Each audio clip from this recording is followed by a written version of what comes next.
الحمد للہ رب العالمین وبہ نستعین والصلاة والسلام علی نبینا محمد وعلی آلہ وصحبہ ومن تبعہم بإحسان الی یوم الدین، اما بعد۔ سورۃ البقرہ کی آیت نمبر 45 سے ہم نے کیا سیکھا اس کا ذکر جاری ہے، اور اب تک ہم نے 5 باتوں کا ذکر کیا ہے، 3 باتیں رہ گئی ہیں، ان باتوں کو آج ہم مکمل کریں گے۔ چھٹی بات اس آیت کریمہ سے ہمیں یہ معلوم ہوئی کہ جب انسان کے غم لمبے ہو جائیں اور غم کی مدت بڑھ جائے تو انسان پر 2 چیزیں ضروری ہو جاتی ہیں کہ وہ اپنے زندگی میں لازم کر لے، ایک تو صبر اور دوسرا نمازوں کی پابندی۔ یہ دونوں کو اگر لازم کر لے گا تو یقیناً اللہ تعالیٰ اس کے غم کو ختم کر دیں گے۔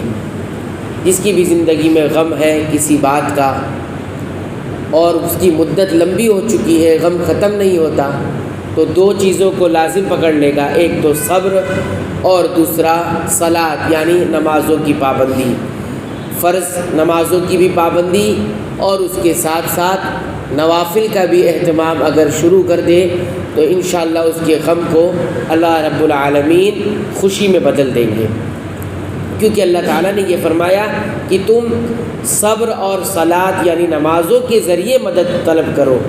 تو ظاہر سی بات ہے جب اللہ نے وعدہ کیا ہے کہ صبر اور نماز کے ذریعے مدد مانگو گے تو مدد پوری ہوگی۔ اللہ تعالیٰ کوئی وعدہ کر رہا ہے تو اس وعدے کو نبھانے کے لیے، پورا کرنے کے بعد جو چیز ملنے والی ہے وہ ضرور ملے گی۔ یہ چھٹی بات ہوگی۔ 7ویں بات اس آیت کریمہ سے ہمیں یہ معلوم ہوئی کہ نیک اعمال بہت دشوار گزرتے ہیں انسان پر۔ جب تک دل اللہ کی طرف جھکا نہیں ہوگا، جب تک انسان کے اوپر نیک اعمال، نیکیاں، اچھے اعمال یہ بہت دشوار ہوں گے، بہت مشکل ہوں گے۔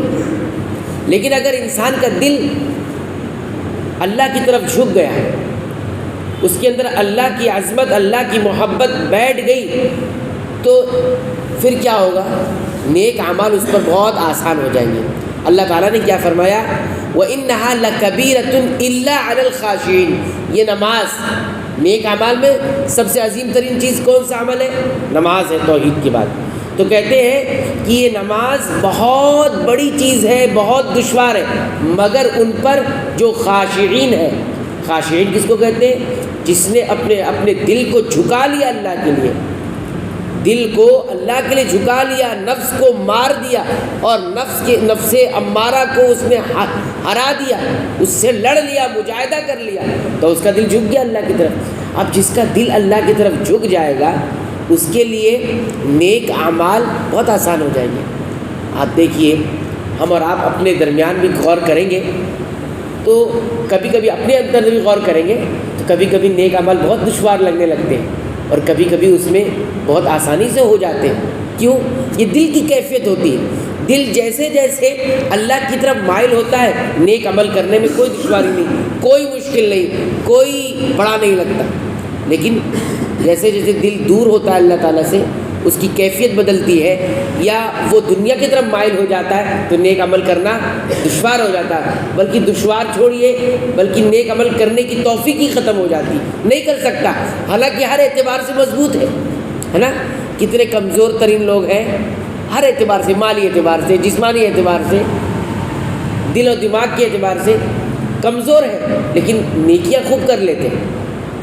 اور دوسری جگہ ہم دیکھتے ہیں کہ بہت سارے لوگ ایسے ہیں جو جسمانی اعتبار سے بڑے مضبوط، مالی اعتبار سے بڑے مضبوط، دل و دماغ کے اعتبار سے بہت مضبوط، یعنی دنیاوی اعتبار سے، لیکن آپ دیکھیے نیکیاں کرتے ہیں؟ نہیں کرتے۔ کیوں ایسا ہے؟ یہ سب اللہ تعالیٰ نے کیا فرمایا؟ وَإِنَّهَا لَكَبِيرَةٌ إِلَّا عَلَى الْخَاشِعِينَ۔ خاشعین لوگوں پر ہی یہ نیک اعمال کیا ہوتے ہیں؟ بھاری نہیں ہوتے، ورنہ خاشعین نہیں ہوگا، خشوع دل میں اللہ کی طرف جھکا نہیں ہے دل، اللہ کے لیے دل کو انسان نے بنا نہیں لیا کہ یہ دل اللہ تیرے لیے ہے، تیری طرف جھکا رہے گا، تیری طرف مائل رہے گا، تو اس کے اوپر کیا ہوتا ہے، ہر چیز دشوار گزرتی ہے۔ ہاں لیکن اس کا یہ ہرگز مطلب نہیں ہے کہ اگر کسی کو دشواری ہو رہی ہے نیکیاں کرنے پر، اچھے اعمال کرنے پر، تو اس کا ایمان نہیں ہے، ایسا کبھی نہ سمجھے۔ شیطان کبھی کبھی اس میں بھی وسوسہ ڈال دیتا ہے۔ دھیرے دھیرے دل کو بنانے کی کوشش کریں۔ آپ دیکھیے نماز پڑھتے ہیں، نماز میں کبھی کبھی بڑا دل لگتا ہے اور کبھی کبھی دل ہی نہیں لگتا، یہ کیفیت بدلتے رہتی ہے۔ اس کی بات آگے آئے گی۔ تو یہ 7ویں بات ہوگی۔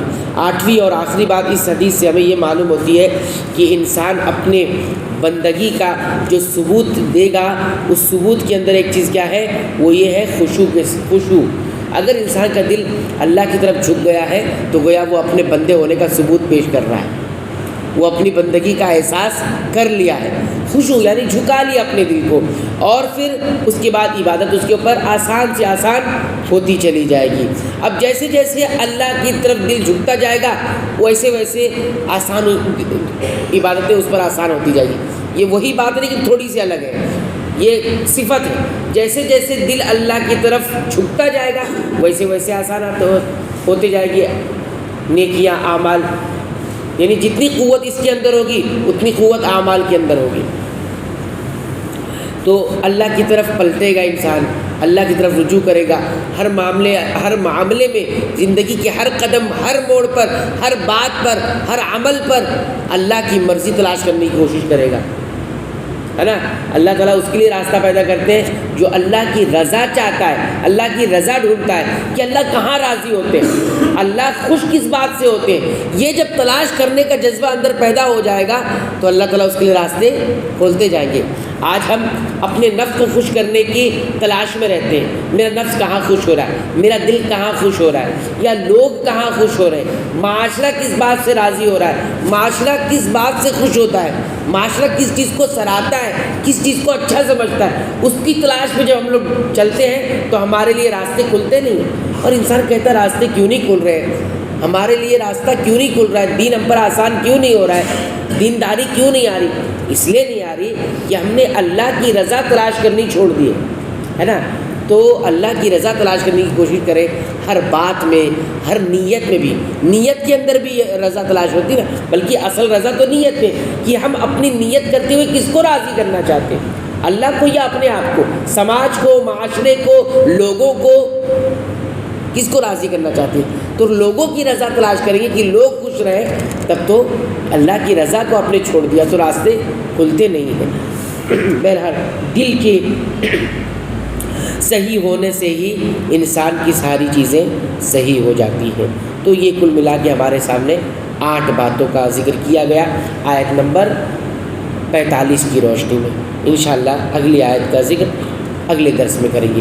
اللہ تعالیٰ سے دعا کرتے ہیں رب العالمین جو باتیں یہاں پر ذکر کی گئی ہیں، رب العالمین ان باتوں کو ہمیں یاد رکھنے کی توفیق عطا فرما، اس پر غور کرنے کے بعد اس کے مطابق عمل کرنے کی توفیق عطا فرما۔ رب العالمین تو قرآن حکیم کو ہمارے دلوں کی بہار بنا دے، ہمارے سینوں کی روشنی بنا دے، اور ہمارے تمام غموں کا، پریشانیوں کا علاج بنا دے۔ آمین۔ وآخر دعوانا الحمدللہ رب العالمین۔